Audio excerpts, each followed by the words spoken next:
Свисток арбитра, игра начинается с центра поля. Обе команды настроены серьезно. На кону Кубок чемпионата Ингушетии, который проходит в республике впервые. В финальном противостоянии двух команд на центральном стадионе Сунджи встретились Монако, Троицкая и Тулуз Икажево. Уже на третьей минуте игры футбольная команда Монако начали вести в счете. Не удовлетворившись преимуществом, команда из Троицка, проводя атаку по левому флангу, зарабатывает штрафной удар, после которого 8-й номер команды отправляет мяч в дальний угол ворот.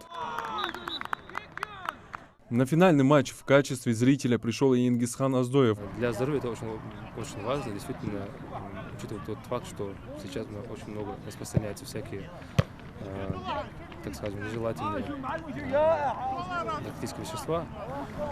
И благодаря вот таким мероприятиям ребята узнают, что можно получить другой вид удовольствия, чем вот от тяжелых наркотиков. Администрацией города принимаются меры по внедрению футбола. Это наш вид спорта фактически.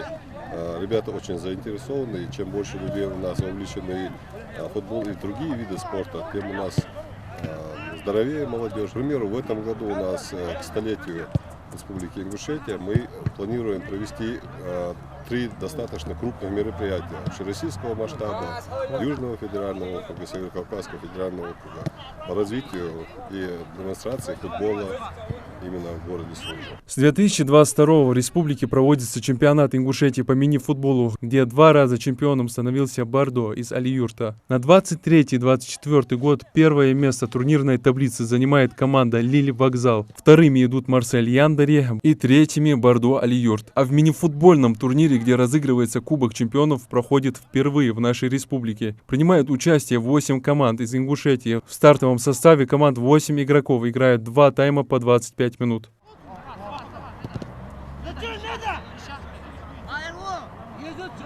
Матч продолжается. Команда из Троицкой в первом тайме 3-0 уверенно вели в счете. Когда зрители думали, что интриги в матче уже не будет, команда Тулуз из Икажева забивает один за другим 3 гола, сравнивая счет. До конца игры остается 10 минут. Сегодняшняя встреча завершилась со счетом 5-3 в пользу команды Тулуз Икажево. Матч выдался зрелищным и по-настоящему финальным.